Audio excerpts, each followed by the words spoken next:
situ ada ruangan khusus untuk latihan. Jadi ada dangdut, ada pop, band di situ. Aku diikutin setiap minggunya di situ. Jadi terlatihnya di situ. Naik sepeda hujan-hujan, goncengan papa sampai adik, mama, ayah gitu. Susah, pokoknya susah, senang tapi happy gitu. Sekarang pun juga kita iya ya, seru ya dulu gitu. Di situ pasti penonton itu udah full. Lah pas kita datang, set penonton miak penonton gitu, ada yang seret, aduh. Nyampe atas sudah, wah pelecehan sekali itu. Memang logikanya penyanyi dangdut senengannya nggak rock mini. Saya nggak bisa mencat seperti itu. Karena di balik itu dia juga menghidupi keluarga.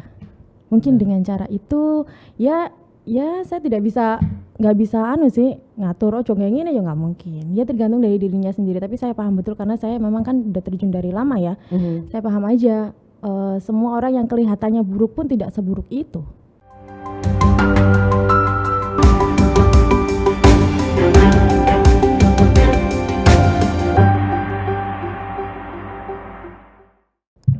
Halo Tribuners, selamat datang kembali di podcast Harian Suya dan Tribun Jatim Network di wawancara eksklusif, dan kali ini bersama saya Cindy kedatangan tamu spesial yang sudah menyempatkan untuk hadir di studio kami siang hari ini. Selamat datang untuk Mbak Ayu Arsita.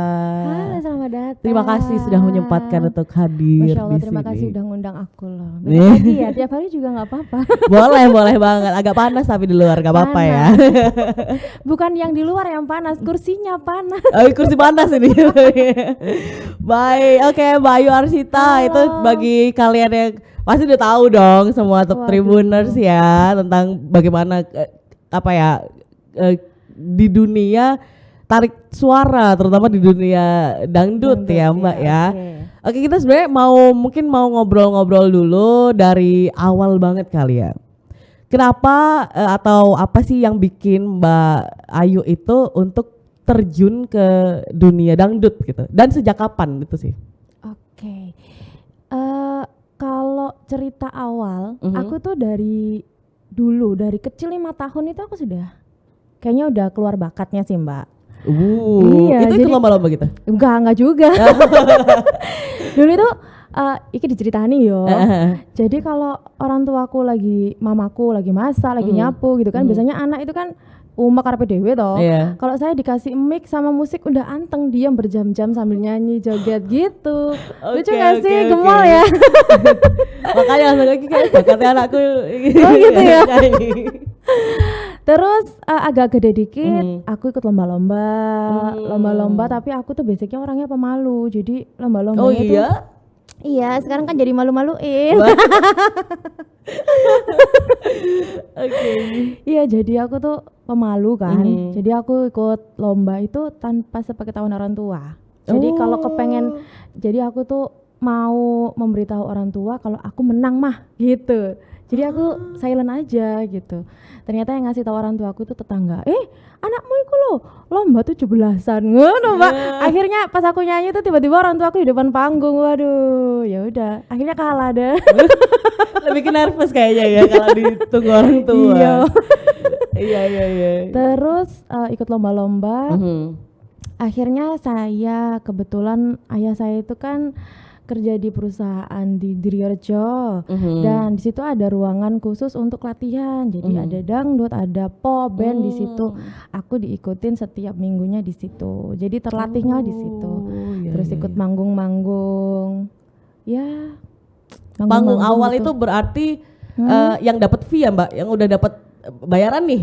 Bukan lomba-lomba lagi dong berarti. Itu mulai kapan tuh berarti? Kelas 1 SMP kayaknya itu. Itu udah. Itu bayaran itu kalau nggak salah 75 kayaknya. 75.000 ya. Banyak iya Mbak. Lumayan kan. 75.000, terus alhamdulillah dilancarkan. Ya jatuh bangun, tapi alhamdulillah tahun 2011 aku lulus SMA, langsung ditarik di New Palapa. Disitulah titik gimana ya, keberhasilan aku mulai terpancar gitu. Iya, semakin naik ya Mbak ya, di situ untuk sih, pengalaman juga.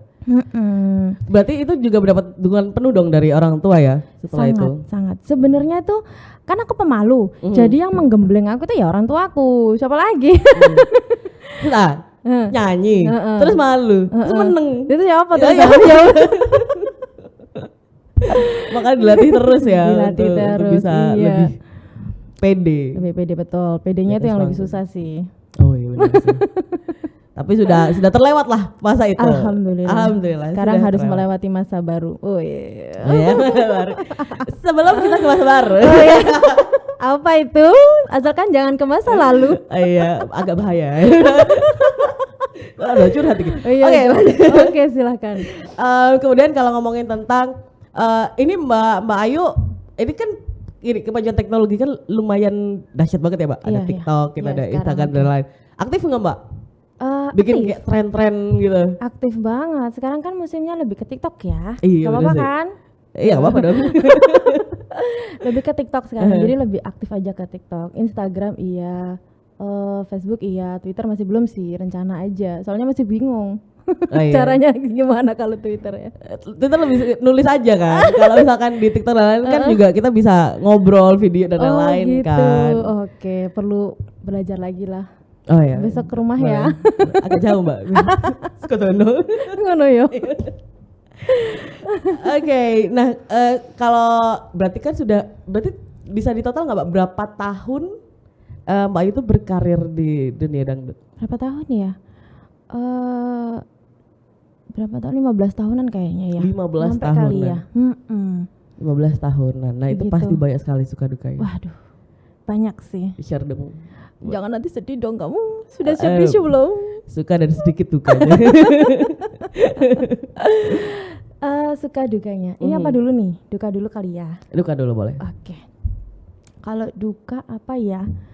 Dukanya itu awal-awal merintis itu memang banyak sekali yang apa ya? Ibaratnya kok ngenyek loh. Kan banyak ya. Nyinyir ya. Iya, biasa. Biasa. Lamtur. Ih, penyanyi dangdut. Ih, gitu kan. Iya. Sudah ya konotasinya seperti itulah. Oke, jadi selambat laun semakin bertambahnya tahun mungkin aku bisa melewati itu dan aku bisa membuktikan itu.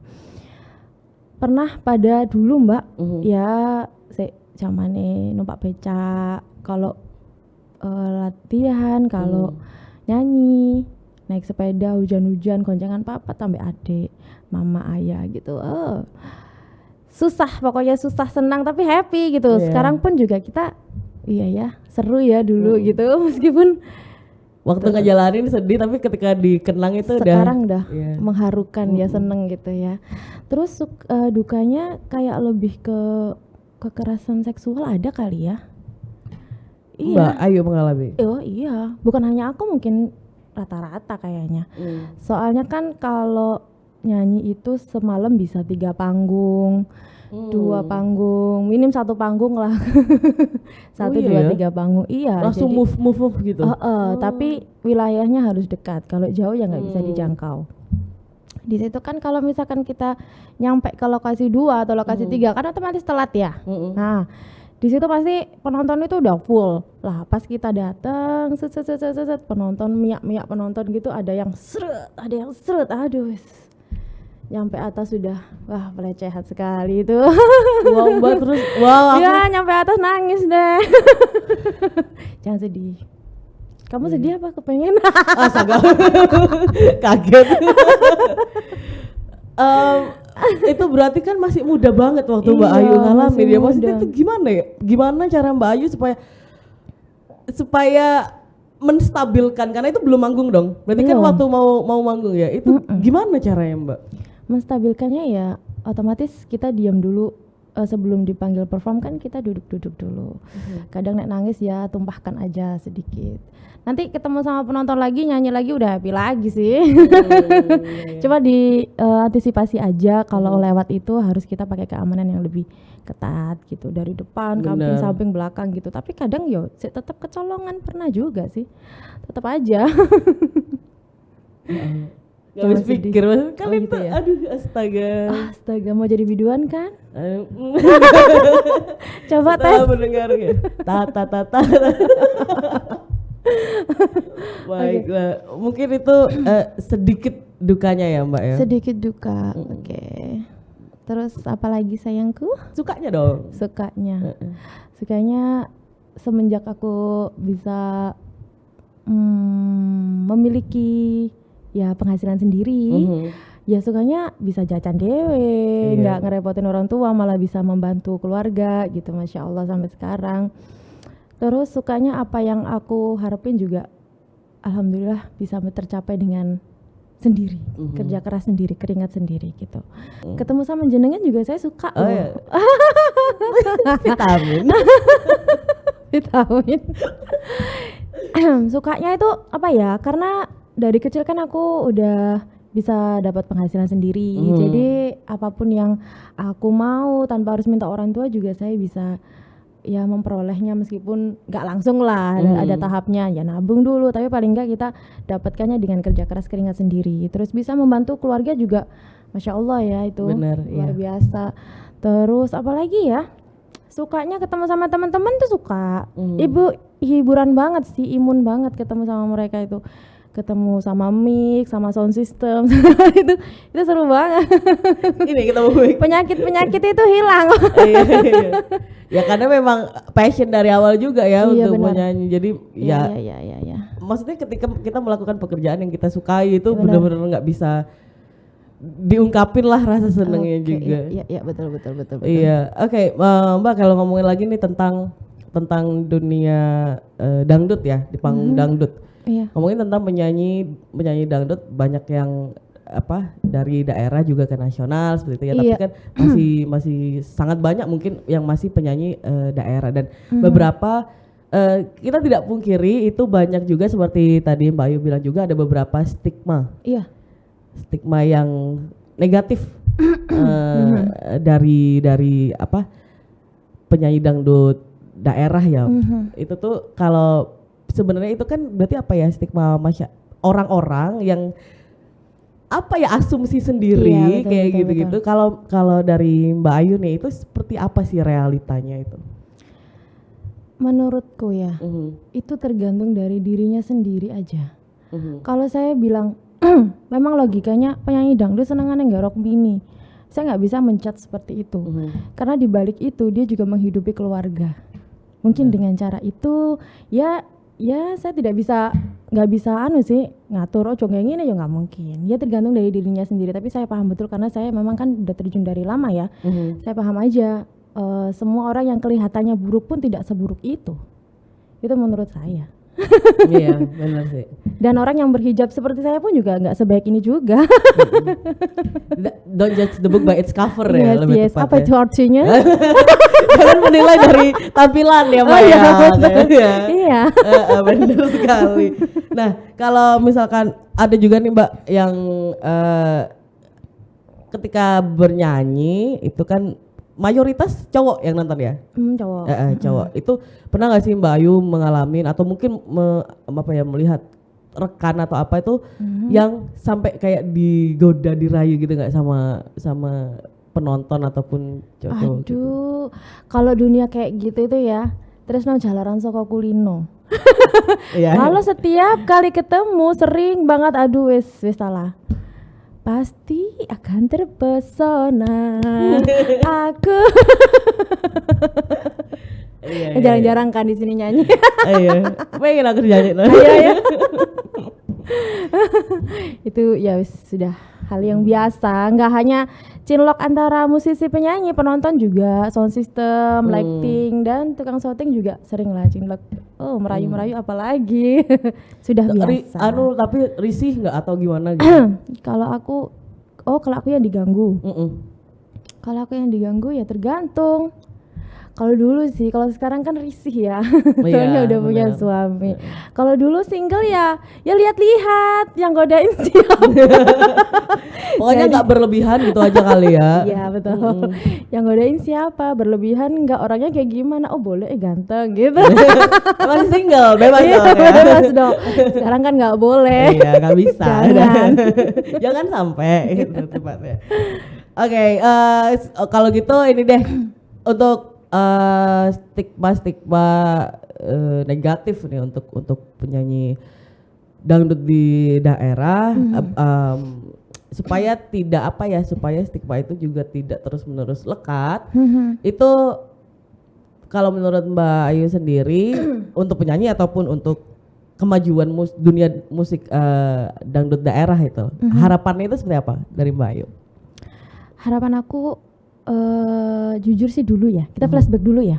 Kalau dulu sebenarnya aku waktu kecil memang nggak suka dangdut sih, karena aku lebih suka pop, karena aku ngerasa kalau dangdut itu dangdut kayak gini ya, kayak gitu loh Mbak. Iya, Bisa iya. ngerti kan maksud saya? Iya. Sekarang lebih luar biasa, lebih elegan, lebih Bener, ambiar, lebih iya. bisa diterima masyarakat. Kita juga paling sering dengerin lagu dangdut sekarang. Bener. Jadi Masya Allah luar biasa, penyanyi-penyanyi juga regenerasi kan, dari yang dulu seperti ini sekarang jadi yang lebih muda lagi, yang lebih cantik, yang lebih bagus, suaranya juga masih banyak gitu loh. Ya anggun-anggun semuanya, baju-bajunya juga bagus-bagus, lebih terkonsep dengan rapi, kayak gitu, bagus-bagus sih. Oke, dan itu kalau lagu-lagu yang bahkan lirik-lirik daerah pun juga kayaknya nasional udah sangat menikmati kan, karena Betul. kita lihat meskipun kayak di komen-komen tuh di komen YouTube Iya, kan kayak meskipun tidak tahu artinya, Artinya. tetap dengerin aja Iya, bagus. tapi gitu. enak kan? Enak emang ya, salah nih gak ngerti Luar artinya. biasa. Banyak sih, nggak hanya di Jawa Timur, bahasa Jawa nggak kan, di Sunda juga. Iya benar. Runta, Mi Dua Cinta itu ada Kare Bebek juga, itu dari mana ya? Kepulauan mana? Ya udah deh. Daripada salah nanti kan. Benar sekali. Itu juga. Iya, pokoknya maju terus lah ya untuk dunia Betul. dangdut juga, Iya, bahasa-bahasa daerah nggak hanya di Jawa, semua bahasa daerah, Semua. dangdut daerah semakin maju ke kancah nasional. Maju tak gentar. Nah itu tadi nih guys, itu adalah pembahasan kita tentang panggung dangdutnya Mbak Ayu Arsita. Iya. Nah, sekarang itu kita akan membahas tentang transisi nih dari panggung dangdut ke panggung politik. Waduh. Mulai panas ya. Mulai mana? Semua ya. Udah semua ya. Baik, nah ini pertanyaan mendasar dulu ya Mbak. Boleh. Apa yang membuat Mbak Ayu memutuskan untuk terjun ke dunia politik? Dukungan keluarga. Itu poin penting. Tapi kalau dulu memang aku ada cita-cita, ini jujur ya. SD apa SMP, aku pernah berimpian itu gini. Kalau dulu kan cuma ada televisi, radio gitu aja. Sekarang kan udah beda ya teknologinya. Jadi dulu itu aku cuma lihat pejabat-pejabat, presiden, wali kota, gubernur dan sebagainya itu di televisi.